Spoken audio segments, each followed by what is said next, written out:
Welcome back to Sahara TV. My name is Kwesi Eson Bakun. In March of 2002, Ghanaians were outraged by a brazen assassination of a very prominent chief or a traditional ruler, the Yana, who's the paramount chief of the Dagbang people of northern Ghana. According to reports, the chief had a premonition of the looming threat and called the police. But strangely enough, his request for security was ignored. The assassination of the Yana became a topical issue and was taken up by politicians, especially from the National Democratic Congress, the NDC, as a campaign issue. Fast forward to November 4th, 2013, the paramount chief of Sekwa in the Bono Ahafo region of Ghana was assassinated under similar circumstances. According to insider reports, Nana Kwaku Dwoma Ankoana II received death threats from some faceless people and accordingly called the police, but his request for security was ignored. A few days later, Nana Ankoana was shot dead in his private residence. Now, the rumor mill is fully activated with all manner of claims, but joining us from Kumasi, Ghana is a man who has incontrovertible details about this sad incident.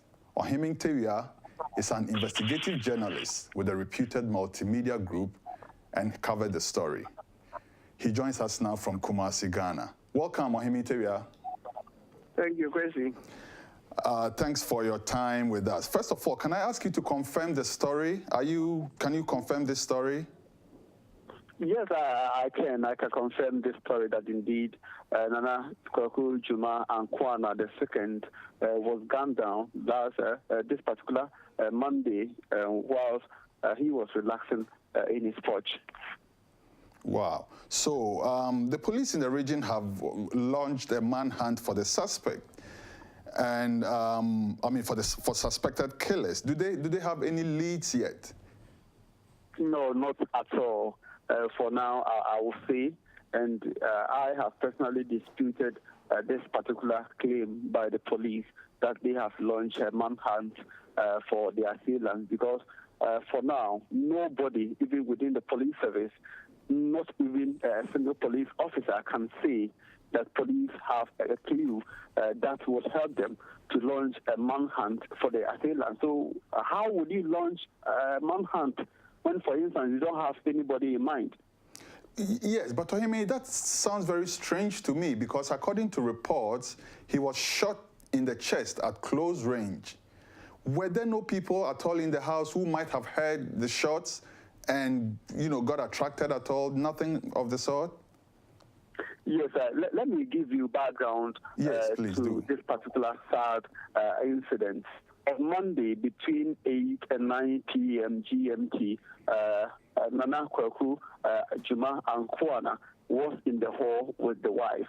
But according to the wife, some of the town folks came in, called the chief for him to meet them so that they have a private conversation. So Nana Dwoma Ankoana moved from the hall to the porch where he had this supposed conversation with the town folks.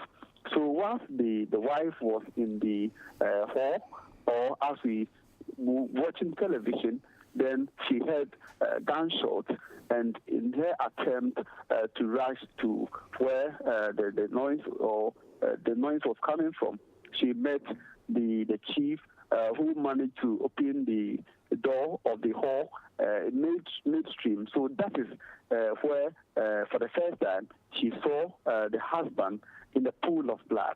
So not even the wife could say that Mr. A or Mr. B was there, and the wife cannot even identify the people who came to call the husband whilst they were together in that particular hall. So that is the mystery surrounding the death of Nana Kwaku Dwoma Ankoana. Well, Ohemeng, let me get something straight. Some people called the chief outside. Did these people not enter the house to call him? Yes, they entered the house, but looking at how the style of the building, normally you don't have to enter the main entrance before you can have a word with the chief, because the people know where the chief resides, and it's a compound house. So as you know, compound house is almost like semi-detached houses where there's a door leading to the hall, and then before the door is a porch. So the people just spoke, called the chief. Nana, are you there? Nana, as we refer to in Ghana, is chief. So chief, are you there? Can we have a word with you? And the chief said, can you people come here? And said, no, chief, this is a private conversation. Can we meet somewhere in the porch? And that is where the chief decided to meet them. So whilst in his attempt to meet them on the porch, that is where this calamity befall on the chief. Very sad indeed, very sad indeed. But again, I know that some years back in Ghana, there was this policy of registering private numbers. Registering phone numbers. According to the story, the chief received death threats on his phone, several weeks before his demise. Haven't the police been able to trace the number that was used to call him? Police have not been outspoken, or they have not been forthcoming with where they've gotten to with their investigation, but deep throat sources within the police service tells me that it will be very difficult for even the chief police to trace people who have been sending threatening text messages onto the phone of the late Nana Dwoma Ankoana, because as we know, I have been in Ghana and I've witnessed how this particular law has been relaxed. What normally, before this particular arrangement was introduced, it was obvious that before you go to a particular spot to buy a new SIM card, then you go with your ID card, so that whoever the attendant will look at your ID card and register according to the information on the ID card. But unfortunately, a few months after its introduction, you can go walk on the streets of let's say Kumasi or Accra, get a SIM card from a dealer on the street and tell him, these are my details, without him looking at your ID card so that he registers you. So that is the problem. So I believe that if the assailants had planned to assassinate Nana Dwoma Ankoana, then what it means is that they might have used this particular link where they will go through the streets and probably buy a new SIM card, give the attendant any name at all to be entered as the owner of this SIM card. So assuming that the assailants went this way, it is very difficult for the police to trace whoever sent those threatening text messages. That's right. But there's still a lot of questions surrounding that, because I myself ask myself why anybody would send him death threats in the first place. Has the police been able to establish a motive, a possible motive for anybody at all to try to kill Nana Ankoana? That is a difficult question, because I spoke to the Bono Ahafo Regional Police Chief, in the person of ACP Patrick Sapon. And he said in particular that for the past 4 months, for instance, if you look at the events that led to the chief's assassination, then it's clear that the signs were clear on the walls, but police will not say that the events that preceded the attack has any linkage to what happened on Monday. What did they say these signs were? What exactly did they say these signs were? Because if the chief had... let me give you a chronology of how these signs happened. For instance, 4 months ago, Nana Kwaku Dwoma Ankoana had 2 of his private vehicles burned down in broad daylight. The first one was a 4x4 vehicle, and then the second one, I'm told, was a Nissan Primera saloon car.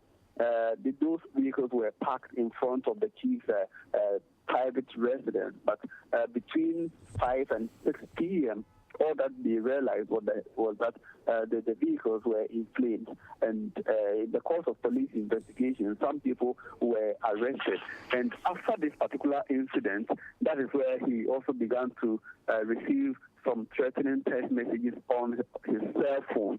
So you can see that from the normal or the casual observer, one would say that indeed this may have a link, but the police are saying that not necessarily, it doesn't necessarily mean that the first and then the second occurrences and then the third one, as we've experienced, may have a link. So police say that they are still investigating. And they still didn't. They still didn't. I would say that the signs were very clear on the wall. And they still didn't have any. They still didn't take anybody in for the burning of the vehicles. Nobody was accosted for the burning of the vehicles. Yes, not until Monday's assassination. Nothing much was heard about who were involved or who has been arrested in connection with the burning of Nana's vehicles. But on Monday, when I interrogated the police chief, he said that some people were arrested, but it's unfortunate that they were not prosecuted. And he said that even from that point, police have still been investigating the setting into ablaze Nana's vehicle. So for the police, they are doing their investigation, so we should give them some time. But one will also wonder, how come police investigations are taking about 4 or 5 months now? That is the question I was going to ask you next. The police seem to be a bit lax about this whole thing. And also, speaking with some of the residents in the area, most of them said they didn't have faith in the police to get to the bottom of the story. Do you personally smell police complicity or any other form of complicity at all?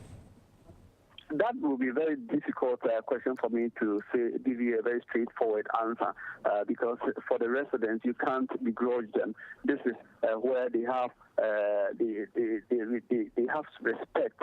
They revered this traditional leader so much, and this is a traditional leader who also commands a lot of respect from his people. So if his 2 vehicles will be burned down, he can tell the whole community that he has been receiving threatening text messages, and police will go ahead to make some arrests, and then after the arrest, those people will not be prosecuted. Police will say that we are still investigating, and a few months later, some people will just enter the chief's private residence and then shoot him. Then it means that the residents have every right to say that they don't have trust or belief in the police. That is exactly what they told me. Some of them were saying that even if they wanted to see the police officers doing what they call house-to-house search, because they believe that the assassins came from within, meaning that they believe that the people who shot the late chief were still in the community. So they wanted the police officers to do house-to-house search, or maybe, if it's possible, one-on-one search. And that is where they will see that indeed the police officers were working. Okay. Now, Ohemeng, some time ago, a similar incident happened in the northern part of Ghana, an incident in which the overlord of the Dagbang people was murdered under similar circumstances. And this incident is one for which the erstwhile Kufuor government continues to take some flack. And it actually became a topical issue during the campaign. Is the NPP retaliating on this? I mean, the opposition NPP, are they and their foot soldiers making any form of political capital out of what has happened? Is President Mahama and his government taking any form of flack for this? No, not at all. Until now, I've not even heard any political figure making a concrete statement on this, except the member of parliament for Taing constituency. And don't forget that Taing, in the history of Ghana's politics, has a very unique name, because in 2008, it was the decider for the runoff for the presidential election. So Taing, the moment you mention Taing, every Ghanaian has something to remember about time. But nobody is politicizing this particular issue. Everybody is saying that we should give the police the needed support sometime for them to investigate this particular issue. But don't forget that few days after the incident, the Regional Security Council, talking about the Bono Ahafo Regional Security Council, were summoned into an emergency meeting to decide on what to do. It follows an earlier complaint by the traditional council. I'm talking about the Sayakwa Traditional Council, that they want to see more action from the police to arrest the perpetrators of this heinous crime. And so that is what you have. Does it look like any heads are going to roll at all? It looks to me like heads have to roll. Does it look likely that any heads are likely to roll? No, that is not possible. Even Sayakwa, looking at its location, though it is in the Pine district of the Bono Ahafo region, administratively it's being controlled by the Berekum District Command. And the distance between Berekum and Sayakwa, for instance, you're looking at the road network, is nothing to write home about. So you can't also blame the police for not being there for the people, because there are lots of logistical constraints and resources here and there. And the police are saying, if this tells you we are doing our best, at a point you have to also agree with them that indeed it's not an easy job or easy work for the police, or easy not for the police to crack. So everybody thinks that we should give the police the necessary backing, but within the police, they themselves, some have been blaming them that if they have been at least responsive, something might have happened. For instance, the chief wouldn't have lost his life. Okay. Thank you very much, Ohemeng. But on another note, let me ask you this. I know you've been working on several cases, investigative cases. One of them is one in which you reported that guns which were brought in by illegal Chinese miners to protect themselves, have been left behind after they were deported. We know that many Chinese nationals were deported from Ghana, as a result of their illegal mining activities. But these guns were left behind because they couldn't take them back. And these guns are making the rounds in the community. You put up an article which is called "Chinese Weapons Trading Cheaply as Garden Eggs in Mining Areas." Can you give us a brief summary of what the whole story is about? Yes, in August 2013, I'm talking about this year, I published this particular story after a breathtaking undercover investigation into the activities of illegal mining. But at a point, that is where I also got to know that illicit arms trade was ongoing, and it was a booming industry, a booming business in Ghana.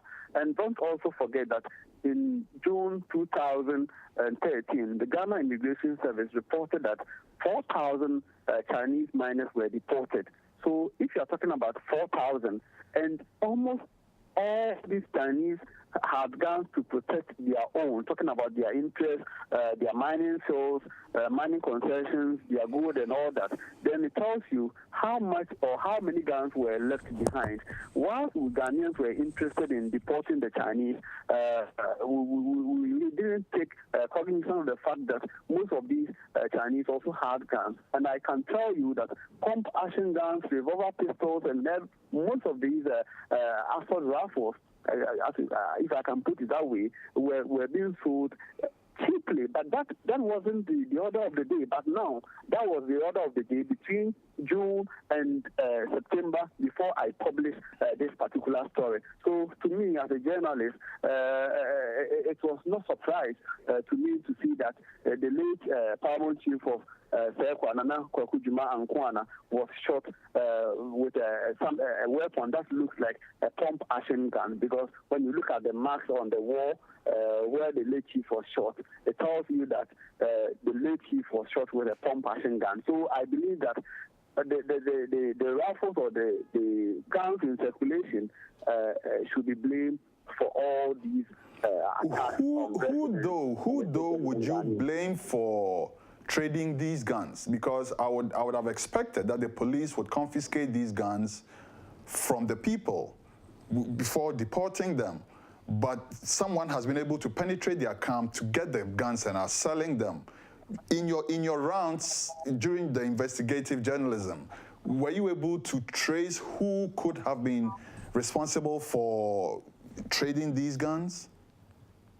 Yes, what I found out in my investigations was that all the people or the dealers of these leftover guns were the locals, or they themselves were Ghanaians who were friends or close allies of the Chinese. They had either worked with them or they were still working with them. So when the Chinese were leaving, they auctioned those guns to them. And the guns were being sold between 1,000 Ghana cedis and then 2,500 Ghana cedis.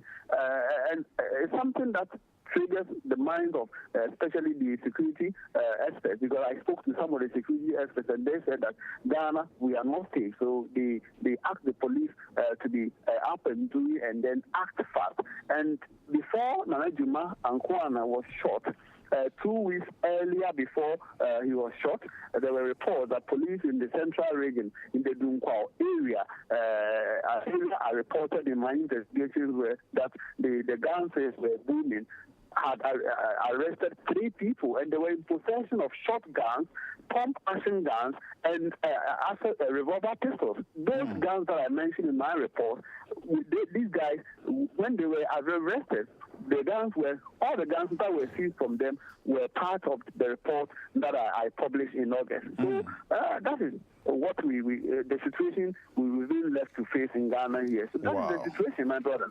There seems to be a connection between these guns and the unfortunate story that we are discussing right now. Once again, Ohemeng Tawiah, thank you so very much for your time and for your insights. And we definitely want to catch up with you again to follow up on that story and others that you are working on. And we want to just say thank you from Sahara TV. You are welcome, my brother. Thank you. You're always welcome. All right. Yes, viewers, that was Ohemeng Tawiah, an investigative journalist with the Multimedia Group in Ghana. Thank you and stay tuned. We'll be right back with more.